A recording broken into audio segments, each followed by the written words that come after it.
Fala aí pessoal, tudo bem? Bom dia! Então hoje a gente veio para fechar esse nosso primeiro ciclo de Live. A gente combinou nas aulas do Zoom que nas primeiras 5 aulas nós veríamos os primeiros episódios da série que a gente está lá no Liveflix vendo. Depois da verificação a gente entra numa segunda fase para finalizar toda essa discussão das habilidades e dos hábitos, né? E aí, para a gente fechar e relembrar, quais foram as habilidades e os hábitos socioemocionais que a gente viu até aqui. Essa é uma tarefa para você cumprir na sua casa. Pega o plastificado do livro e vê todas as habilidades e quais são os hábitos que compõem essas habilidades, beleza? Depois que você fizer isso, você vai tentar identificar uma habilidade que é forte em você e uma que é um pouco fraca, que precisa ser melhorada. Por exemplo, a gente tem 6 habilidades socioemocionais. Vamos lembrar? Pensamento crítico, criatividade, proatividade, perseverança, colaboração e comunicação. Essas são as 6 habilidades. E cada habilidade dessa tem 3 hábitos. Então a gente tem um total de 18 hábitos socioemocionais, né, que compõem essas habilidades. E aí vamos lá. Qual é a habilidade que você tem dentro de você que mais se identifica com a sua personalidade? É a criatividade? Se for a criatividade, a gente tem 3 hábitos para ela. A chuva de ideias, o hábito do quebra-cabeça e, por último, o hábito do inovador. Como que funciona isso? O primeiro hábito, ele sempre busca o entendimento, né? Por exemplo, chuva de ideias é eu olhar o problema e tentar entender. Ter um turbilhão de ideias que me façam entender aquela situação. Depois eu vou para o segundo hábito, geralmente ligado ao campo da reflexão. É a hora que você reflete sobre as atitudes, sobre as consequências que você possa ter com a atitude tomada. E aí a gente tem para a criatividade o hábito do quebra-cabeça, que é onde a gente pega aquelas ideias que a gente entendeu e começa a conectá-las, utilizando somente aquelas que são muito importantes e que fazem sentido, que vão ter boas consequências e bons resultados. Depois que a gente entendeu e refletiu sobre alguma coisa, aí a gente vai e coloca a mão na massa, a gente executa e aí a gente tem o hábito do inovador. Para todas as habilidades socioemocionais, a gente vai ter isso. E olha que engraçado e curioso, na nossa vida, essas 3 atividades, entender, refletir e agir, são muito importantes em todas as situações.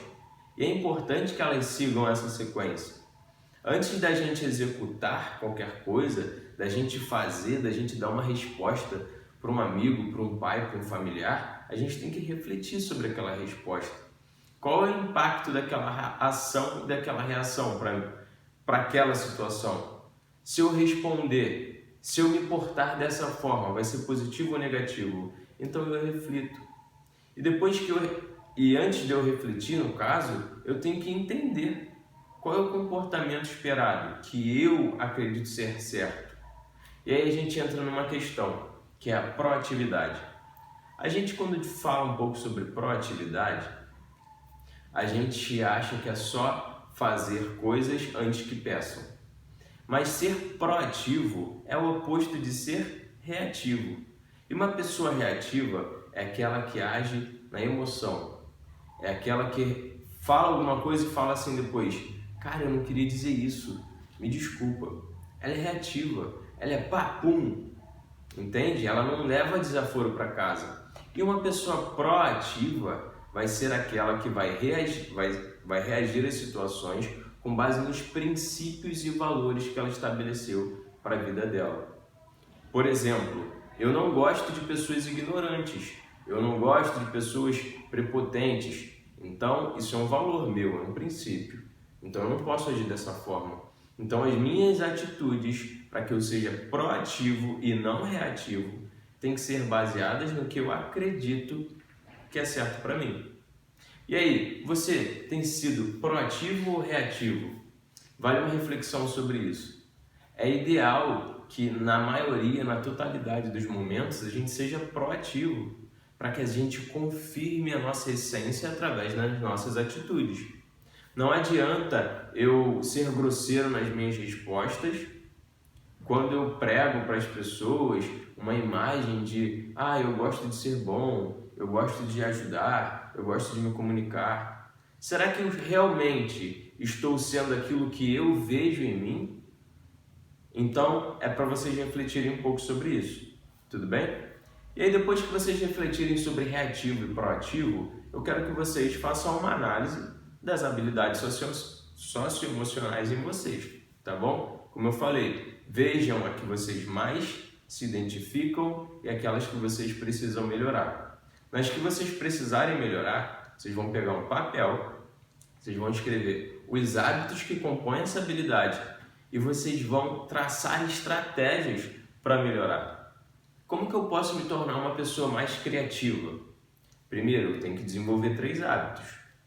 Chuva de ideias. Eu tenho que pensar sobre os problemas. Eu não posso pensar só em criar. Eu tenho que pensar antes no problema. Qual é o problema que eu quero solucionar? Depois eu vou refletir. Quais são as ideias que eu tive para solucionar esse problema? Qual a melhor se aplica? Melhor que se aplica é essa. E aí eu vou executar e testar. Beleza, consegui. Quando você consegue, você cria o hábito do inovador. Então, é isso que eu quero que vocês façam, tá bom? Por último, pessoal, tem mais uma atividade que é vocês avaliando o Live. Eu sei que essa avaliação deveria acontecer num cenário presencial, onde a gente ia trocar bastante informação, nós íamos estar juntos, mas como a gente não está podendo viver isso agora, a gente vai adaptar para o cenário online. Eu quero saber o que vocês levaram do Live nesses primeiros momentos, né? E aí vocês podem pegar lá no livro de vocês. E aí o pessoal do 7º ano pode pegar lá na página 26. Vocês vão encontrar 2 colunas e 2 linhas, né? 4 quadradinhos, um coladinho no outro. E aí, o que eu peço para vocês? Respondam 4 perguntas. No primeiro quadrado é o que você mais gosta da aula do Live. No segundo quadrado ao lado é o que pode melhorar na aula de Live. O que podia fazer com que a aula fosse melhor. No terceiro é o que você mais gosta em mim. Apesar da gente não ter tido muito contato, você pode ver um ponto positivo em mim. Se não tiver, também não tem problema. A gente vai entender por causa do cenário. E o que o professor pode fazer diferente para que a aula seja melhor, para que o meu contato com vocês seja melhor. Então, pessoal, não deixem de fazer essa atividade. Tenham uma boa semana de verificação, contem comigo para o que precisarem. Eu peço que vocês tenham tranquilidade, calma e organização. É uma das poucas dicas que eu posso dar para que vocês tenham bons resultados, uma boa saúde mental. Então é isso, pessoal. Fica com Deus. Qualquer coisa é só chamar, tá bom? Um grande abraço.